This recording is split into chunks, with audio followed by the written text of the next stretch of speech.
We are back on the Zero Hour with economist Dean Baker. We are talking about the book that is #1 in Amazon sales, followed closely, by the way, by Elizabeth Warren's new book, A Fighting Chance.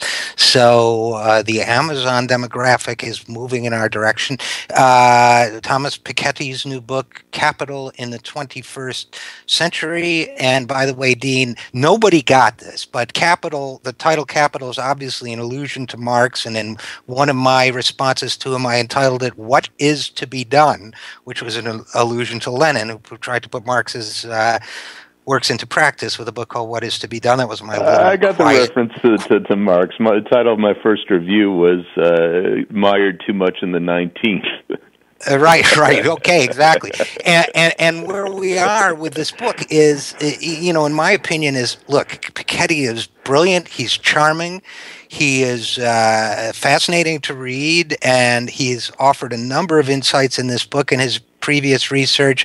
I'm a little concerned, and this is why, I've been following your work on this subject, that the entire movement, the response to his book could lead us down an alley where people start thinking, well, the only thing that could really make a difference is a kind of global wealth tax. And since that's never going to happen, I guess we're just falling into the black hole and there's nothing that can be done about it. And, one of the things that struck me in reading the book is that I think he may be just a little infatuated with that idea at the expense of others. For example, he writes, this is me quoting his book, according to our estimates, the optimal top tax rate in the developed countries is probably above 80%. Now, this is according to his research, which we've seen before, but he says that, and yet at the same time, he really is pushing, or the top line idea in his book is a global tax on capital, which he admits is a utopian idea. Now, I would argue that higher marginal tax rates for billionaires are far more doable than a global wealth tax, and that there are other ideas in what you call our bag of tools. So I wanted to pivot from this sort of dazzling display of intellect and erudition to what is to be done. And there you wrote a piece where you said we do have a set of tools at our disposal, and maybe we could talk about that for a minute. First of all, do you agree that maybe Piketty got a little bit distracted by the new idea and gave a little bit of short shrift to some of the tried and true older ones?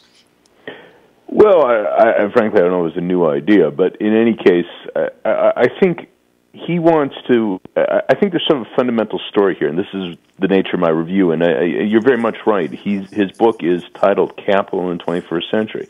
He's thinking of picking up where Marx left off, and that's I think important. People have used this as a slur. I don't consider it a slur. Marx was a great thinker. Whatever you like, what you want to take or not take from him, he was a serious thinker, and Piketty obviously treats him that way.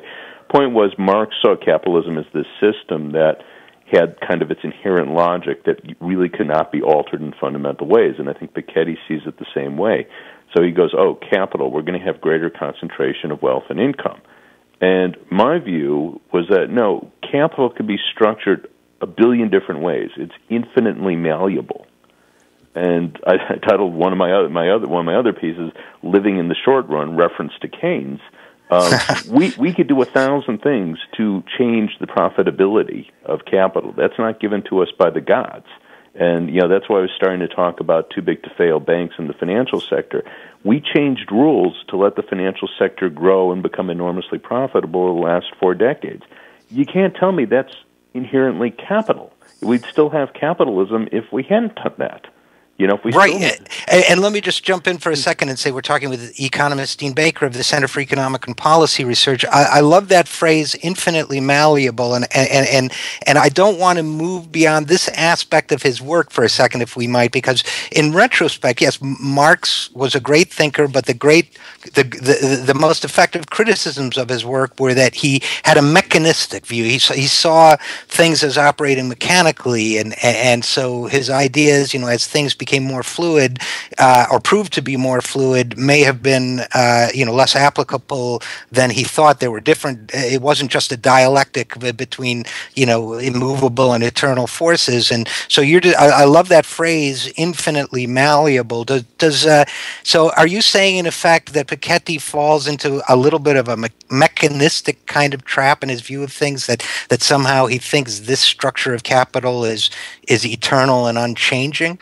I would say he tends to fall into that, which, again, I don't mean to say the guy's stupid or anything. It's just, I think that is, and I think he tries to set it up that way. What are sort of the fundamentals of the system? And again, I had some of an exchange with him, so it's not as though, he's not aware of this, but he thinks, okay, here we have a fundamental dynamic, and I'm saying, no, it's actually not very fundamental. We could change this in many ways so that it doesn't have to lead to ever greater concentration. And, I conclude one of my pieces by going, look, we could do A, B, C, D, E. I list a number of items, which is hardly exhaustive. They can go on longer, my list, and I'm sure others would add more.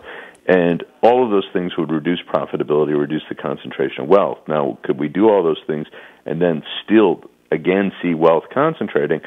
Certainly possible. And my quip there was, well, but then we'd be talking about capital in the 22nd century. We have a big agenda here. So what are some of those things? You began to talk about the implicit government subsidy for too big to fail banks, and a new study, which I think made a case that subsidy was implicit subsidy, or was even greater than had been thought. Is that correct? Well, certainly in the case of the Eurozone, I mean, $300 billion is that was the IMF's figure. That's about 20%, probably more than 20% of after-tax corporate profits in the Eurozone. So what that's saying is, if we took away the subsidy, this is just one policy, admittedly a big policy, but the implicit subsidy that the government's giving the big banks in the Eurozone, we'd be reducing profits there on the order of 20%. It's a little more complex than that, but that's sort of a first blush there. Another part of the story, just sticking with finance for a second, finance is grossly undertaxed. The IMF says that. If we go buy a shirt, shoes, food in most states, we're going to pay tax. But you trade shares of stocks, derivatives, no tax. So why not tax finance? And again, here, even the IMF's saying that. So again, that's a big hit to their profits. Moving to other sectors, we spend about 2% of GDP, about $380 billion a year on pharmaceuticals. We do that because the government gives them patent monopolies. That's to give them incentive to do research. Well, I think it's a really horrible way to give them incentives, because it gives them incentives to lie. It gives them incentive to say their drugs are effective when they're not, or say they're safe when they're not. So if we had a different mechanism, we would spend a lot less for drugs, and you'd see much lower profits in the pharmaceutical industry. There's a lot of areas where we privatize things, allow big profits in cases where the government could do things more efficiently. I mean, we've talked about this with healthcare. I think I've been on your show talking about that. Certainly a universal Medicare system would be far more efficient than the system of private insurers. The insurers take 15 to 20% of what gets paid out in healthcare expenditures. They use that for administrative costs. Medicare, by comparison, it's 2 to 3%. So there's a long list of places we can go where we're allowing companies to make profits in ways that in some cases depend directly on a government subsidy, or in other cases mean having a less efficient economy. I mean, why shouldn't we have the most efficient possible economy? So I think we have a long list of these things that, again, many of us have been working on for years. We should keep working on them, and the impact, insofar as you succeed in pushing these changes, it's to lower profits. So again, global wealth tax, that would be a great thing, and when we get that, that'll be wonderful. But in the meantime, we have a lot of things we can and should be doing. Yeah, I mean, it's hard to get a resolution out of the UN Security Council, so a global wealth tax right now to me seems like quite a stretch. And all the things you mention are strong and powerful. And I guess we're at a moment now where it seems that this book has really caught the imagination of a broad range of people. And he's, Piketty seems to have that gift. He certainly, the 99%, 1% rhetoric, a lot of people have said, and it makes sense that in many ways was based upon the research that he pioneered in income distribution and so on. We are the 99%. And so he does have a way of doing that. And that was a very powerful and effective phrase and way of thinking about the world and the economic world. But somehow we demand a global wealth tax seems like it won't go anywhere. So is there, here we are at this moment where this book has captured public imagination, and I tend to think of these things a little bit tactically, which is one way to look at it would be this has galvanized the discussion in our direction. Another way would be this has galvanized the discussion but turned it to the theoretical and fuzzy and won't add energy to the movement. The third is more of the tactical activist approach. It says, how do we take this moment and get people talking about the right things and pushing for the right things? If you get where I'm going with this, is how can we leverage this book to talk about some of the solutions that you're recommending? Well, I was joking, when I was on the panel, we were talking, and he was going, look, parts 1, 2, and 3 of my book, this is data, there shouldn't be much to argue over, and that's separable from part 4, where he talks about his global wealth tax and other policy. So I was joking, look, I'm a part 1, 2, and 3 Pikettian. It's great in terms of, he's documented this massive upward redistribution of wealth and income. That has to be our backdrop. His policy prescriptions, I'd say, global wealth tax, wonderful, but, we all know these things that have redistributed income upwards, and we have to fight on them. And, two things that are in the public debate right now, it's just kind of striking, because I'm sure we're going to get all these people reading and praising Piketty's book, and then they're going to take the wrong stand on them. One, the trade agreements, the Trans-Pacific Partnership and the Transatlantic Trade and Investment Pact. These are corporate agreements. These are, whenever, I was just on panel this morning talking to someone, every time I talk and think about it, it's worse than I realize, because this is, we have the richest people in the country sit down and say, how do we want to structure a trade pact? And then they say this is free trade. Nothing to do with free trade. This is your corporate wish list. Anyone who read Piketty's book and understands it should want to take a baseball bat to those agreements. There's no question. They're not close. It's just like, no, you want to have a trade agreement? Let's bring in Rich Trumka. Let's have consumer groups in there. We could talk about how to structure a trade agreement that will make the country better off. You don't get the heads of Pfizer and Merck and Time Warner and all the other people that they had there. This is a joke. So, but you'll have people read Piketty and they go, oh yeah, but we got to support this trade agreement. The other thing along the same lines that seems to be heating up, the privatization of Fannie and Freddie. Why on earth are we trying to privatize Fannie and Freddie? They're doing their jobs. Show me the problem. I've been saying to people, show me the problem. And people say, well, we don't want public. Okay, so if you're just telling me you don't like public companies, that's one thing. That's not saying that there's a problem. It's just, I don't like chocolate ice cream. Okay, that's fine. But, that's not really a good argument for public policy. And the worst part of it is that if we were to privatize them, if we really decide, we just really hate public companies, then privatize them. Don't have a government guarantee. But what they're proposing is absolutely the worst possible thing. They're proposing that we're going to have all the investment banks issuing mortgage-backed securities again, just like they did back in the housing bubble days. But this time, they'll issue them with a 90% government guarantee. Thank you, Dean. I just have to interrupt. We're talking with Dean Baker of the Center for Economic and Policy Research. Sometimes talking to you is like talking to a therapist, because it makes me feel the way I did when I worked, in the Wall Street area in the '90s, and these things would come through, and I was mostly risk management, but these things would come through, and everybody would be talking about how wonderful this structured deal was, and I would be thinking, am I crazy? This looks like it's full of holes to me. And the answer was no. And this is the way I've been feeling about the Fannie and Freddie discussion is, why are we even talking about this? So, and going back to Piketty, first 3 chapters versus the fourth, it's interesting because the fourth being, of course, what to do in a sense. It's interesting. What makes Piketty so engaging in the first 3 sections to me is what he loses in the fourth, which is he makes an eloquent case for not walling the science of economics off from the social sciences, or for that matter, the liberal arts, and he talks about how much money a Balzac hero would need to have lived on during the Belle Epoque or whatever. I mean, it's fascinating. It's fun. He talks about how human beings behave in economic systems. Then in the fourth, it seems he gets lost a little bit in abstractions, and doesn't think so much about, for example, well, in the solutions world, if you imposed a financial transactions tax and other ways tax the financial industry, human beings might choose to go into it less. And, that sort of integrated approach seems to melt away a little bit. And I don't know where I was going with that exactly, except to say that I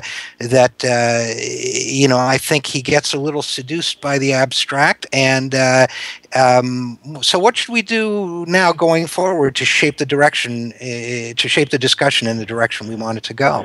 Well, I think that we have to think about policies that reverse the upward redistribution of income. And Piketty, again, we had a cordial discussion. He's a very nice person. Not that I know him extensively, but we had a chance to talk a bit. And his challenge to me is kind of, well, show me how much money's there. So let's do the work. I mean, me as an economist, my responsibility to try and document how much money's there. I've done some of that, and I hope to have a chance to do more. And in terms of the politics, people who care about having a decent society, where we know we could reduce this upward redistribution, take the steps that we can to do that. Again, listing some of them. Unions, we should of course mention. That was one of the things that I mentioned in discussions with him. That I expect we've had both a big hit to workers in a sense of deunionization, but also the competition with the developing world, most importantly China. And to my mind, there's a plus there that you've had very rapid wage growth in China over the last 10 or 15 years, which means there's still huge difference in wages. I mean, to say Chinese workers are getting as much as we do, but the gap has narrowed enormously, and China as a haven of really cheap labor is rapidly disappearing. And the good part of that story, there are no more Chinas there. There's no other country with 1.3 billion people where you can get workers for less than $1 an hour. That doesn't exist anymore. So I think there's a lot of positives there. Well, before let me just take one quick side break, because I think I found one flaw, the outright flaw, not just interpretation but fact. And I'm not going to try to look it up now, but somewhere in the book, actually, page 489, according to my notes, Piketty says that we can't solve pension problems using techniques that were built when average lifespan was 60 or 70. Now that average lifespan is 80, is going on 80 and above. And I looked at that and I thought, et tu, Piketty, do you also, isn't he wrong? I mean, isn't that stuff you and I have fought in our different ways for years, this misconception? Aren't those changes primarily about infant mortality, and isn't he misstating the case? Yeah, he is misstating the case, and there have been increases. So even if we restrict it to age 65, there have been increases, but of course much smaller. I mean, so if we're talking about increases of life expectancy at birth, it is something like 15 or 20 years. I'd have to check the exact numbers, but it's very dramatic. But if you go, okay, but what's the increase at age 65, the period where you're actually getting your pension? It's on the order, depending how far back we go, 3 or 4 years, which isn't inconsequential, but that's certainly the sort of increase that we can manage, and you manage it by doing things we've already done. We used to pay, you go back to 1960, we were paying about 4 percentage points, that's combined employer-employee, and Social Security taxes. Today we're paying 12.4 percentage points. Most people, we still have higher wages even after paying those taxes because we've had productivity growth. So, we could do things, in terms of Social Security, raising the cap, and, as we go on through time, assuming we actually get wage growth again, I'm not terrified by the idea that you might see some further increase in the payroll tax, again, assuming wages grow. So the idea that there's some fundamental problem there that can't be solved, I think that's badly mistaken. So in the couple minutes we have left, Dean Baker, co-director of the Center for Economic and Policy Research, how would you sum up how we should talk about the Piketty capital wealth maldistribution conversation going forward? Well, I'll say we should all be parts 1, 2, and 3 Piketty, and it's a fantastic book in terms of documenting the patterns of income and wealth distribution over several centuries, and really points to the problem we face with growing inequality. So we should appreciate that he's done so much to document that, call attention to that, and then we have to come up with our own solutions, which include, as I say, many of the things that many of us have already been working on. We always have to look for new things. It's not that, we have a complete set and we should be satisfied, but, we all have been working on policies to address this inequality, and the idea that somehow, some mysterious law of capitalism will prevent that. No. I mean, what will prevent it is that we have rich people with lots of power that will try to keep us from implementing these policies. But we know what the policies are, and we know what needs to be done. So, in other words, the fight goes on, and we now have a fascinating book whose first 3 sections give us a lot more information to wage that struggle with. Fair? Exactly. That's a very good way of putting it. All right. Thanks so much. This has been a great conversation. Thanks for spending so much time with us. Dean Baker, co-director of the Center for Economic and Policy Research, thanks for joining us. Thanks for having me on. And we will be right back after this with a lot more fascinating guests talking about, I lost my notes, but all kinds of good stuff. Strike me. This is why you come to the Zero Hour, because we get deep into a subject, we get so engrossed in it, we don't think about the formalities of radio broadcasting. And isn't that why you love this show? I'm Richard RJ Eskow, and believe me, we have a lot more coming up for you in the next 2 hours, so please stick with us. We'll be right back.